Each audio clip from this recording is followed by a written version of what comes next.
नमस्कार। आज हमारे पास कुछ बहुत ही दिलचस्प नोट्स हैं। ये खास तौर पर प्रतियोगी परीक्षाओं जैसे आरएसबी, आर्मी या एसएससी की तैयारी के लिए बनाए गए लगते हैं। जी, इनमें 3 फरवरी 2026 के करंट अफेयर्स और उससे जुड़ी स्टैटिक जीके की जानकारी है। हाँ, और जब मैंने इन्हें पढ़ा तो एक बड़ी दिलचस्प बात सामने आई। इन सभी अलग अलग खबरों के बीच ना एक छिपा हुआ धागा है। कौन सा धागा? भारत की क्षमता और आत्मनिर्भरता की कहानी। बिल्कुल सही पकड़ा आपने। आज हम सिर्फ खबरें नहीं पढ़ेंगे, बल्कि उस कहानी की परतें खोलेंगे। मतलब एक शिक्षक की तरह समझेंगे। हाँ बिल्कुल, जैसे क्लास के बाद कोई मुश्किल टॉपिक दोबारा समझना हो। हमारा मकसद रटना नहीं, बल्कि हर खबर के पीछे का क्यों और कैसे जानना है, ताकि ये जानकारी दिमाग में बैठ जाए। बहुत बढ़िया। तो चलिए इस गहरी पड़ताल को शुरू करते हैं। तो शुरुआत करते हैं खेल की दुनिया से, जहां रणनीति और क्षमता का मतलब एक जबरदस्त प्रदर्शन देखने को मिला। Australian open 2026। हाँ, साल का पहला ग्रैंड स्लैम। और महिला एकल की विजेता बने पोलैंड की इगा स्विएटेक। उन्होंने बेलारूस की आर्यन सबलेंका को हराया। ये तो रही हेडलाइन, पर इसके पीछे की कहानी क्या है? इसके पीछे देखिए टेनिस की पूरी दुनिया छिपी है। सबसे पहले तो ये ग्रैंड स्लैम शब्द पर ध्यान देना जरूरी है। अच्छा। साल में 4 सबसे बड़े टेनिस टूर्नामेंट होते हैं। ऑस्ट्रेलियन ओपन, फिर फ्रेंच ओपन, उसके बाद विंबलडन और आखिर में यूएस ओपन। और ऑस्ट्रेलियन ओपन साल का पहला होता है। जी, इसीलिए ये पूरे साल के लिए एक टोन सेट कर देता है। यहाँ जीतने का मतलब है साल की एक धमाकेदार शुरुआत। और ये चारों अलग अलग होते हैं ना? नहीं, मैंने सुना है कि कोर्ट की सतह अलग होती है। मुझे तो हमेशा लगता था कि सारे टेनिस कोर्ट एक जैसे ही होते हैं। नहीं नहीं, क्या सतह बदलने से खिलाड़ी के प्रदर्शन पर वाकई इतना बड़ा फर्क पड़ता है? अरे बहुत बड़ा फर्क पड़ता है। यही तो टेनिस का असली रोमांच है। अच्छा, कैसे? इसको ऐसे समझिए। फ्रेंच ओपन की लाल बजरी यानी क्ले कोर्ट वो गेंद की रफ्तार को धीमा कर देती है और उसे ऊंचा उछाल देती है। ये राफेल नडाल जैसे खिलाड़ियों के लिए मतलब जन्नत है, जो ताकत और स्पिन का खेल खेलते हैं। और विंबलडन वो तो घास पर होता है। हाँ, और विंबलडन की घास गेंद को स्किड कराती है, वो फिसलती है और नीची रहती है। इससे खेल बहुत तेज हो जाता है। और ऑस्ट्रेलियन ओपन और यूएस ओपन ये दोनों हार्ड कोर्ट पर खेले जाते हैं। ये सतह इन दोनों के बीच की है, ना बहुत धीमी ना बहुत तेज। तो यहाँ एक संतुलित खेल चाहिए होता है। बिल्कुल।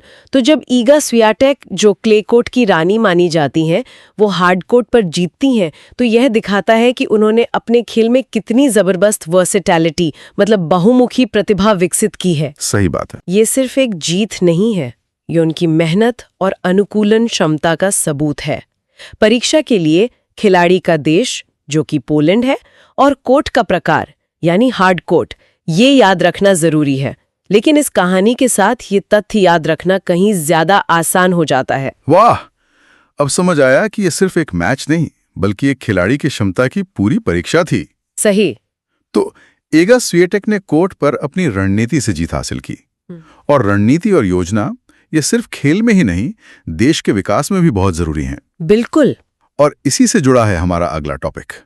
राजस्थान में दशकों पुरानी पानी की समस्या को सुलझाने के लिए एक ऐसी ही बड़ी योजना अब हकीकत बन रही है। हाँ, और ये राजस्थान के लिए किसी जीवन रेखा से कम नहीं है। खबर है कि पूर्वी राजस्थान नहर परियोजना, जिसे ERCP भी कहते हैं, उसे केंद्र सरकार से 13,000 करोड़ रुपए का विशेष अनुदान मिला है। 13,000 करोड़ पीने और सिंचाई के पानी की समस्या को हल करने का वादा करती है। 13 जिले, इनमें तो जयपुर, कोटा और सवाई माधोपुर जैसे बड़े और घनी आबादी वाले इलाके भी शामिल हैं। हाँ, इसका मतलब इसका असर तो बहुत बड़े पैमाने पर होगा। लेकिन ये काम कैसे करेगी? मतलब पानी आएगा कहाँ से? यही इस प्रोजेक्ट का सबसे दिलचस्प पहलू है। ये नदियों को जोड़ने की एक क्लासिक परियोजना है। अच्छा, रिवर लिंकिंग। जी, ERCP का मूल विचार है चंबल नदी और उसकी सहायक नदियों जैसे कुन्नू, कुल, पार्वती और काली सिंध के अतिरिक्त पानी को बरसात में बहकर बर्बाद हो जाता है। हाँ बिल्कुल, उस पानी को नहरों के एक विशाल नेटवर्क के जरिए उन इलाकों में मोड़ना जहां पानी की भारी कमी है। ये एक बहुत बड़ी इंजीनियरिंग चुनौती है। तो अगर किसी को इस टॉपिक को जल्दी से याद करना हो तो उसे क्या जानना चाहिए? 3 बातें। पहली, परियोजना का नाम ERCP। दूसरी, लाभार्थी जिलों की संख्या 13, ये आंकड़ा सीधा पूछा जा सकता है। और तीसरी, ये किस नदी बेसिन पर आधारित है, चंबल और उसकी सहायक नदियां। ये सिर्फ एक करंट अफेयर नहीं है, ये राजस्थान के स्थायी भूगोल और अर्थव्यवस्था का हिस्सा बन गया है। ये पानी के मामले में उस क्षेत्र को आत्मनिर्भर बनाने की एक बहुत बड़ी कोशिश है। तो ERCP राजस्थान को पानी में आत्मनिर्भर बनाने का एक बड़ा कदम है। और आत्मनिर्भरता की बात करें तो देश की सुरक्षा से बढ़कर क्या होगा? सही बात। इसी से जुड़ी एक अहम खबर है राष्ट्रीय सुरक्षा के क्षेत्र से। Lieutenant general MV Suchindra Kumar को भारतीय सेना का नया उप प्रमुख यानी वाइस चीफ नियुक्त किया गया है। ये एक बहुत ही महत्वपूर्ण नियुक्ति है। रक्षा क्षेत्र की नियुक्तियां परीक्षाओं के लिए हमेशा अहम होती हैं। और ये उप प्रमुख का पद कितना महत्वपूर्ण होता है? उप प्रमुख का पद सेना के पदानुक्रम में सेना प्रमुख के ठीक बाद आता है। वो सेना के दिन प्रतिदिन के ऑपरेशंस, ट्रेनिंग और आधुनिकीकरण की योजना बनाने में सेना प्रमुख की मदद करते हैं। मतलब एक तरह से ऑपरेशनल रीढ़ होते हैं सेना की। बिल्कुल कह सकते हैं। इसलिए इस पद पर कौन है ये जानना बहुत जरूरी है। नोट्स में एक और बात जोड़ी गई है जो मुझे बहुत अच्छी लगी। सिर्फ उप प्रमुख का ही नहीं बल्कि वर्तमान सेना प्रमुख यानी COS जनरल उपेंद्र द्विवेदी का नाम भी दिया गया है। हाँ, और ये तैयारी करने का एक स्मार्ट तरीका है। कैसे? जब भी कोई नई नियुक्ति पढ़ें तो हमेशा उसके ऊपर और नीचे के पदों के बारे में भी जान लें। इससे एक पूरा ढांचा दिमाग में बन जाता है। साथ ही नोट्स में भारतीय सेना के आदर्श वाक्य सेवा परमो धर्मः का भी जिक्र है। हाँ, सेवा परमो धर्म। इसका मतलब है सेवा ही परम धर्म है। ये सिर्फ शब्द नहीं है, है ना? बिल्कुल नहीं। ये आदर्श वाक्य भारतीय सेना की आत्मा है। ये उस निस्वार्थ भाव और समर्पण को दिखाता है जिसके साथ एक सैनिक देश की सेवा करता है, अपनी जान की परवाह किए बिना। सच है। ये सिर्फ एक नारा नहीं है बल्कि हर सैनिक के लिए एक मार्गदर्शक सिद्धांत है। परीक्षाओं में अक्सर सशस्त्र बलों के आदर्श वाक्यों के बारे में पूछ लिया जाता है क्योंकि ये उनके मूल मूल्यों को दर्शाता है। ये बहुत गहरी बात है। देश की सीमाओं की सुरक्षा से अब हम देश के भीतर की प्राकृतिक धरोहर की सुरक्षा की ओर बढ़ते हैं।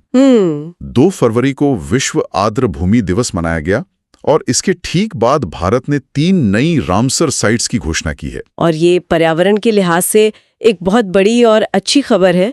लेकिन पहले ये समझते हैं कि ये रामसर साइट बला क्या है। बताइए। 1971 में ईरान के रामसर शहर में दुनिया भर के देशों ने मिलकर एक संधि पर हस्ताक्षर किए।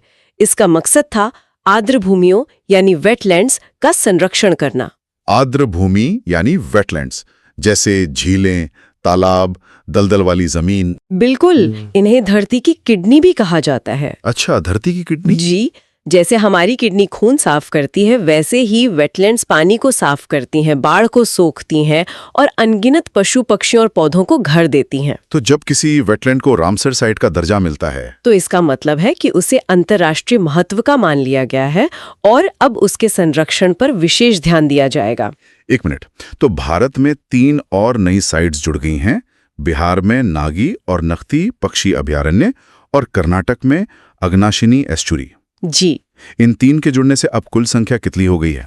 यहीं पर सबसे जरूरी अपडेट छिपा है। इन 3 के जुड़ने से भारत में रामसर साइट्स की कुल संख्या 80 से बढ़कर 83 हो गई है। 83? हाँ, 83। ये नया आंकड़ा है और इसे याद रखना बहुत जरूरी है। परीक्षा में अक्सर पुराने आंकड़े देके कंफ्यूज करने की कोशिश की जाती है। में संरक्षण हो जाता है या ये बस कागजों पर ही रहता है? ये बहुत अच्छा सवाल है। देखिए, टैग मिल जाना ही काफी नहीं होता, लेकिन ये एक बहुत महत्वपूर्ण पहला कदम है।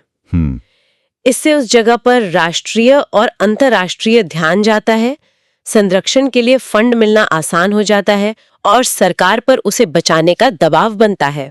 हाँ, असली काम तो जमीनी स्तर पर ही होता है। सही है।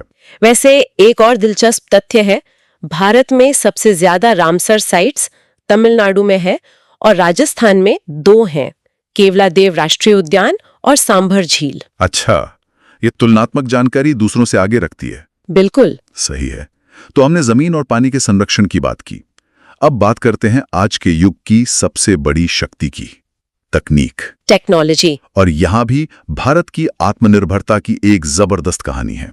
भारत का अपना AI मॉडल हनुमान लॉन्च हो गया है। हाँ, इसे भारत GPT भी कहा जा रहा है और ये सच में एक बहुत बड़ा मील का पत्थर है। IIT बॉम्बे और रिलायंस जियो ने मिलकर इसे बनाया है। मतलब जहां पूरी दुनिया OpenAI के ChatGPT या गूगल के जेमिनी की बात कर रही है, वहीं भारत ने अपना खुद का बड़ा भाषा मॉडल तैयार कर लिया है। इसकी सबसे खास बात जो मुझे लगी वो ये है कि ये 11 भारतीय भाषाओं में काम कर सकता है। ये तो सच में गेम चेंजर है। बिल्कुल, ये सुनने में तो बहुत अच्छा लगता है, लेकिन सवाल ये उठता है कि क्या भारत जीपीटी सच में चैट जीपीटी जैसे ग्लोबल मॉडल्स का मुकाबला कर पाएगा? ये एक वाजिब चिंता है। अक्सर ऐसे प्रोजेक्ट्स बड़ी उम्मीदों के साथ शुरू होते हैं, पर असल दुनिया में पिछड़ जाते हैं। तो इसका क्या जवाब हो सकता है? देखिए, यहाँ 2 बातें समझनी होंगी। पहली, हनुमान का असली मुकाबला शायद चैट जीपीटी से है ही नहीं। तो फिर किससे है? उसकी असली ताकत है भारतीय भाषाओं को समझना। जब कोई डॉक्टर, किसान या छात्र अपनी स्थानीय भाषा में एआई से बात कर पाएगा, तो ये टेक्नोलॉजी को सही मायने में आम लोगों तक पहुंचाएगा। मतलब ये डिजिटल डिवाइड को कम करेगा। हाँ, उस खाई को पाटने की दिशा में एक बहुत बड़ा कदम है। और दूसरी बात, ये भारत की तकनीकी संप्रभुता का प्रतीक है। तकनीकी संप्रभुता, इसे थोड़ा और आसान शब्दों में समझाएंगे? जरूर। याद कीजिए 1990 के दशक में जब भारत को सुपर कंप्यूटर की जरूरत थी, तो अमेरिका ने हमें देने से मना कर दिया था। हाँ, मुझे याद है। तब भारत ने कहा, कोई बात नहीं, हम अपना खुद बना लेंगे। और फिर हमने परम यानी पराम सुपर कंप्यूटर बनाया। वो आत्मनिर्भरता की एक मिसाल थी। बिल्कुल। आज एआई के इस नए युग में हनुमान उसी परंपरा को आगे बढ़ा रहा है। ये उस जज्बे का प्रतीक है कि जब भी भारत को तकनीक की जरूरत पड़ी है, उसने दुनिया पर निर्भर रहने के बजाय अपनी क्षमता का प्रदर्शन किया है। परम और हनुमान दोनों भारत की इसी कहानी के 2 महत्वपूर्ण अध्याय हैं। कमाल है, ये कनेक्शन तो सच में बहुत शक्तिशाली है।